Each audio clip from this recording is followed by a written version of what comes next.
Maybach music. Money over everything. This video, turn it down slightly for dramatic effect. This video is not for the distance learning. There's not any work to turn in. It's simply intended to potentially inspire some of you on some of the practicality of math and some of the examples. And I feel this falls within the rubric of not only fair use under the law, but I'll attribute my sources, even though it looks like you can't really see the title in the video, but that's The Art of Mathematics in Business. But not only would this fall under the rubric of fair use in this time of crisis for our country, I think it would be extraordinarily bad PR for the publishing company of this fine piece of work to take offense. Anyway, no assignment due on this. This maybe it might tantalize some of you intellectually. Probably not. I'm not holding my breath, but you never know. So let me go to my PowerPoint. But first, I have to share my screen. Now to PowerPoint. There we go. And now let me go to slideshow from the beginning. And first of all, what is interest? What is that? You can read this as well as I can, but it's the fee charged for the use of money or principal.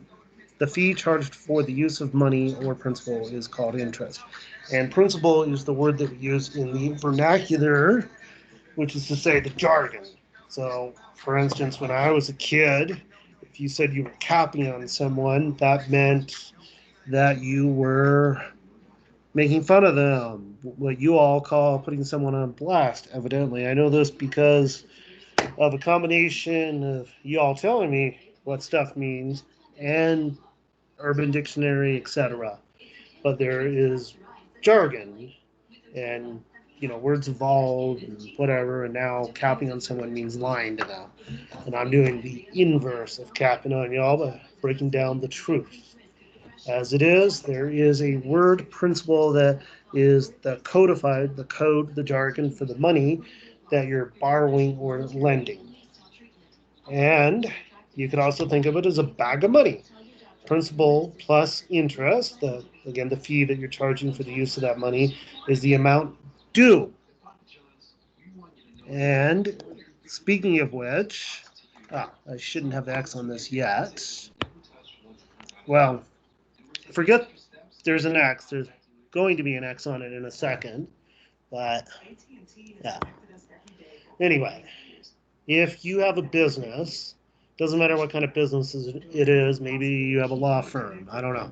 But you spend $800 on office supplies, well, you'll have this journal entry that you make or your accountant, bookkeeper makes for it, and he or she, they will debit $800 of office supplies, and that's a good thing. That's an asset. That's money, something that you're using in order to make money for your business, which is not too far divorced from the word capital, which is where we get the idea of capitalism from, which I know is a politically charged term for some folks, but it is what it is.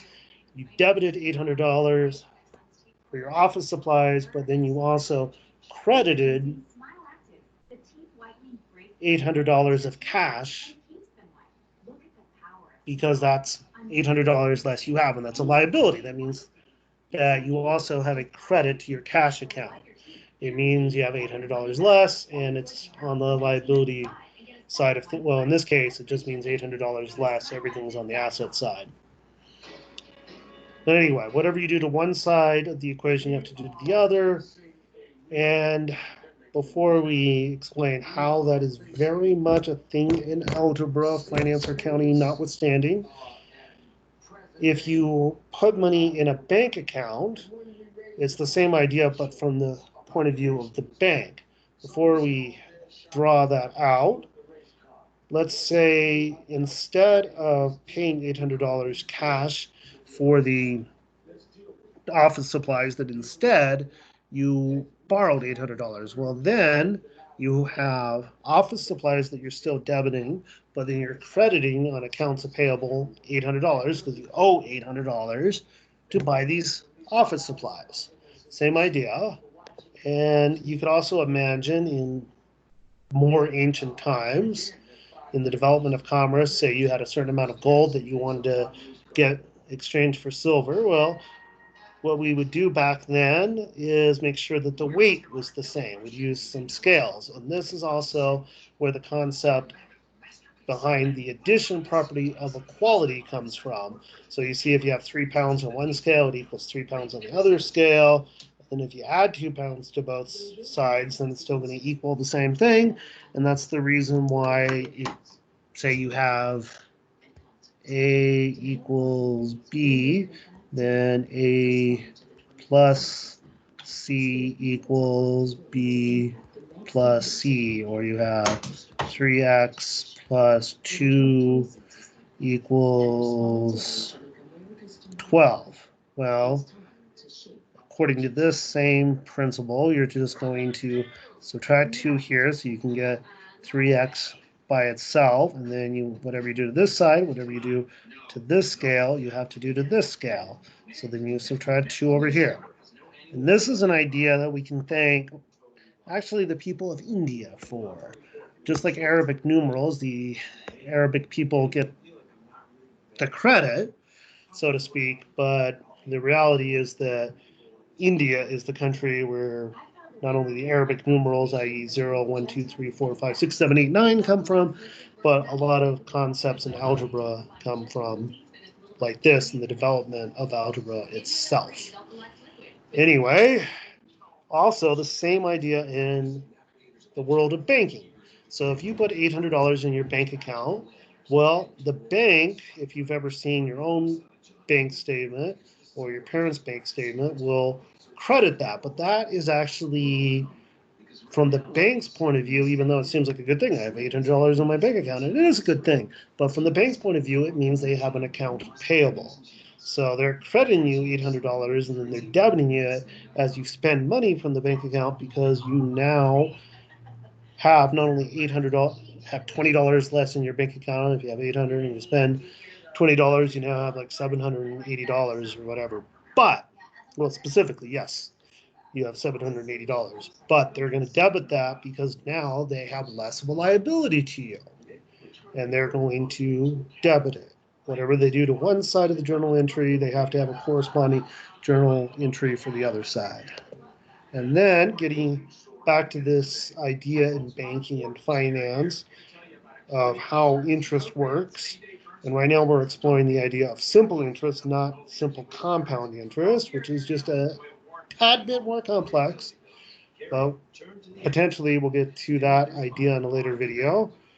Interest equals principal, that's P, times rate, times time. So principal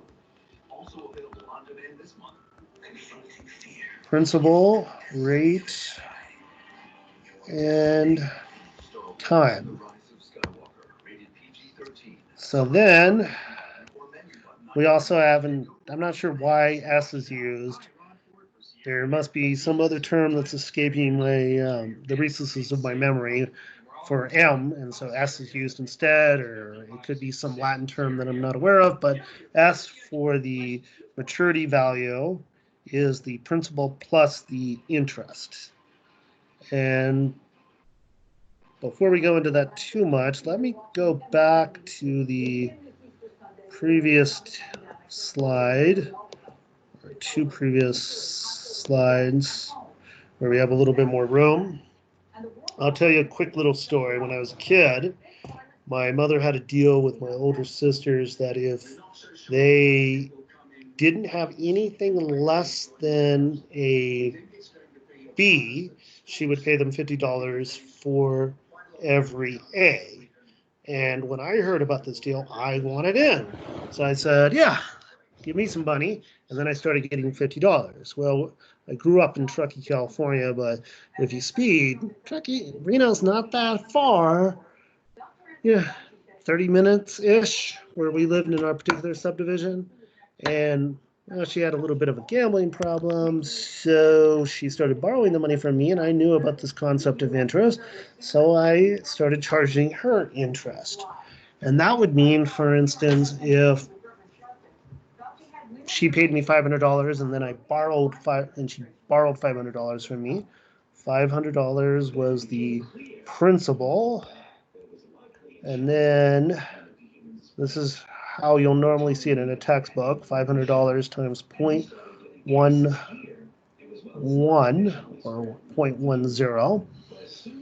And so at the end of, say, a year, how much would she owe me?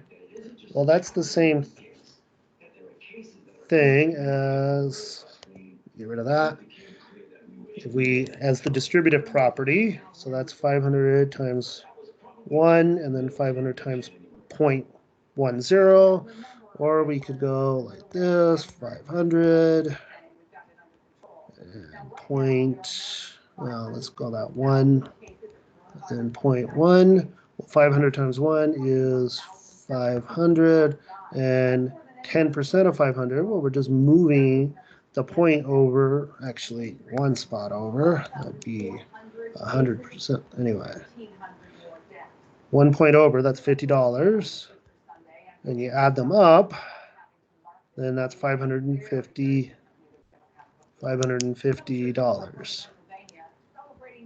And at a certain point, my mother thought that that was highway robbery. I was charging proprietary rates, and so she refused to do business with me, and my grades subsequently went down. Not as low as they were before, but I wasn't getting straight A's once I wasn't getting compensated for it anymore.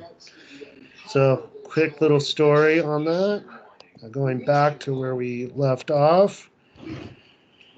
Now we have the concept of interest, again, which is principal times rate times time, and the maturity value, which is the principal plus the interest.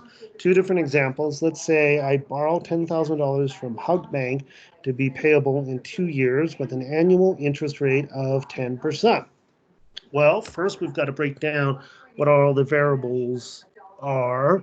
It's like a little word problem. So we're going to solve this and then we're going to solve this, and then this.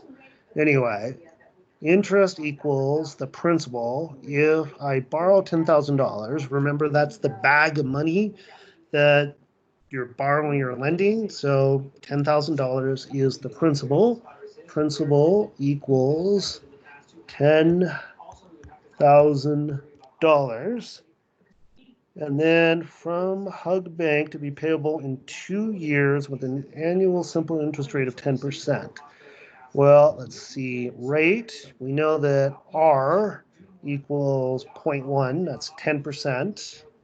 So R equals 0.1. And I'm taking for granted that everyone knows this, but just as a reminder, 50%, which I think a lot of people do know, is the same thing as 0.5. You're just moving the decimal point over 2 spaces, and so you get 0.5. And that's the same thing with a interest rate of 10%. You're moving the decimal place over 2 spots, you have 0.1. Anyway, now what is T? Well, if we have T is equal to number of months divided by 12, and it's 2 years. Let me go back. There we go. 2 years. That's the same thing in this case as 24 divided by 12, which is the same thing as 12 goes into 12 once, and 12 goes into 24 2 times. So we have 2. So in that instance,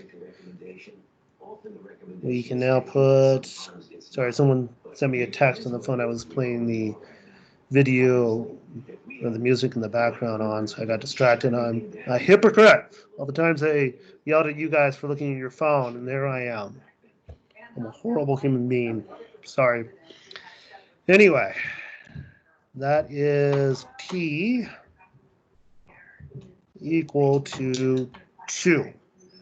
So now 10% of 10,000, well, remember, we're just moving the decimal point over one spot. It's not the same thing we did with converting percentages into interest. When you take 10% of something, you can just move the decimal place over one spot, and that's just a quick quick shortcut.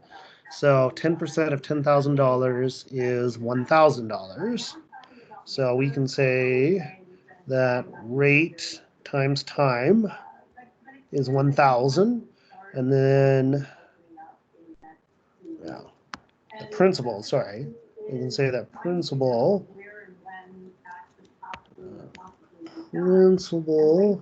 times rate is $1,000, and then T is just 2, so 1,000 times 2 equals $2,000.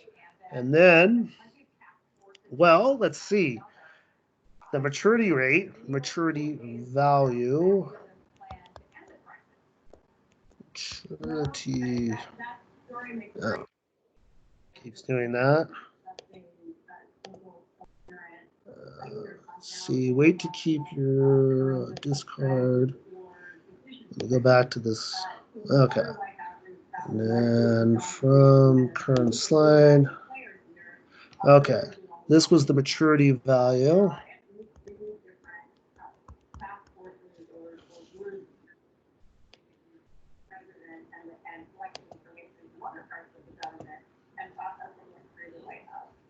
Okay.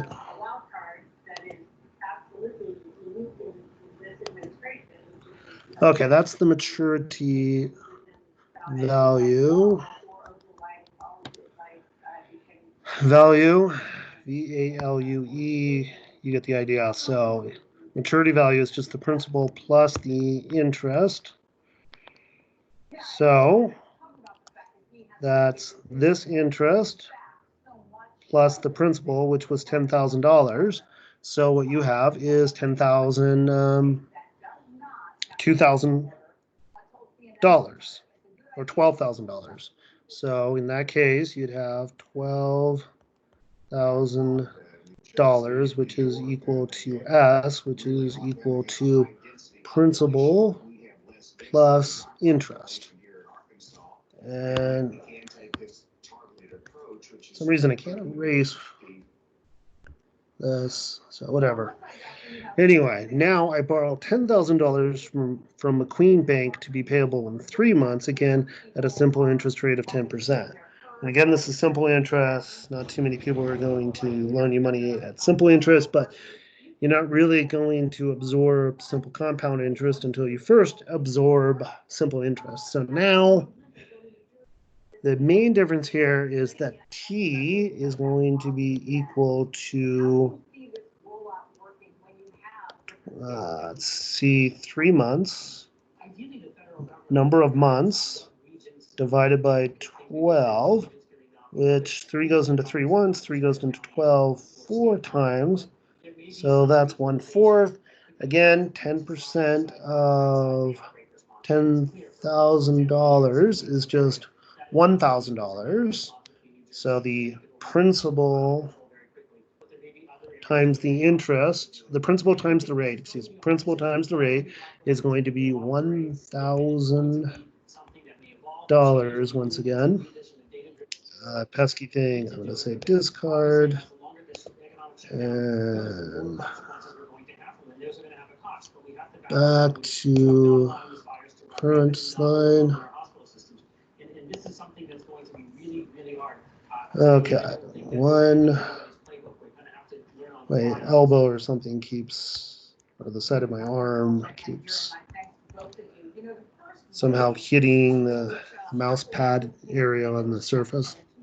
Okay, so $1,000, and then we got to multiply it by T, which again, T was just equal to 1/4. It was 3 over 12. 3 goes into 3 once. 3 goes into 12 4 times. Well, what's 1/4 of $1,000? We know that 1/4 of $100 is $25, just like 4 quarters make a dollar, right? So $25, if I'm saving up $100 and I get paid $25 every time I mow the lawn by the parents over the summer or something, then after mowing the lawn 4 times, I would have $100, right? Well, if I want $1,000, I have to multiply that by 10, right? So 25 times 10, 25 times 10. Another quick shortcut that you probably know, but if you don't, you should now. When you multiply something by 10, you're just taking the same thing and adding a 0. So that's 25 with another 0 here, the famous placeholder 0. So that's just going to equal $250. So this whole thing here still cannot erase that maturity. Anyway, this whole thing equals $250. And principal plus interest, the maturity value is the principal plus the interest, that $250 plus the original principal of $10,000. Well, now we have $10,250. Okay. So